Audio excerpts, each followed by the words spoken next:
আরে ইমন, এখানে দুইটা কেক আছে, একটা কেক তুই খাবি আর একটা কেক ইমরান রে দিবি। এই নে। আচ্ছা ঠিক আছে ভাইয়া। আমি ইমরানটা দিব, আমি একলাই সব খায়ালমু। কেক হইছে আমার সবচেয়ে প্রিয় খাবার, আমি ওই কেক ওরে দিয়া দিমু।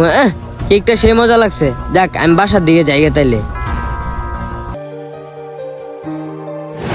আরে ওই দুইটা কেক একলাই খেয়ে লাইছে, ইমরানে দিল না, ওই কাজটা ঠিক করে নাই। শিট, যাই। ইমন, এই নে, একটা ইমরানে দিবি, একটা তুই খাবি, ঠিক আছে? ঠিক আছে ভাই, কে রে আমি ওরে দিমু? আমি একলাই দুইটা চিপস খামু, ওই কিছু খাইলে আমার দেয় না।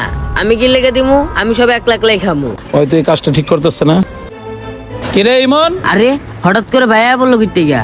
ভাইয়া কি এনে সব খারা খারা দেখলো নাকি? কিছুই তো বুঝলাম না। আরে ভাইয়া তুমি তুই এটা কি করলি? আমি কইছি তুই একটা ইমরানে দিবি, একটা তুই খাইবি, আর তুই দুইটা একলাই খাইতেছস। এটা কি করা ঠিক? একলা কামনাতে কি করমু? ওই কি আমার ভালোবাসে? আর আমি জানা খাইতাছি, ওই কি দেখতাছে? তুই যে কইতেছস তোরে কেউ দেখতেছে না, তোরে কেউ না দেখলে কি হইছে? এই উপর আল্লাহ তো ঠিকই দেখতেছে। আরেকটা কথা তুই কি করলি? তোরে সে ভালোবাসে না, সে তোরে ভালোবাসে না কি করে? চল আমার সাথে। ঠিক আছে চলো যাই। ঠিক আছে চল। হ ভাই চলেন। ইমরান, এখানে দুইটা চিপস আছে, দুইটা চিপসে তুমি একলা খাবা। ধন্যবাদ ভাইয়া। আরেকটা কথা কি ভাইয়া, আমার ভাইয়েরা তুই খাইলে আমার খুব কষ্ট লাগে, আচ্ছা ঠিক আছে, তুমি যা ভালো মনে করো। কারণ আমার ভাইয়া আমার খুব ভালোবাসে। কি মজা কি মজা, একটা ভাইয়ারা দিব, একটা আমি খাবো।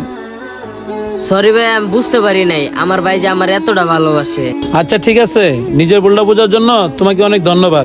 তাইলে থাকো, আর এরকম কাজ কখনো করবা না। আচ্ছা ঠিক আছে ভাই। তো বন্ধুরা, আমাদের ভিডিওটা আপনাদের কাছে কেমন লাগলো? যদি ভালো লেগে থাকে অবশ্যই লাইক, কমেন্ট, শেয়ার করে ফলো করে পাশে থাকবেন। ধন্যবাদ।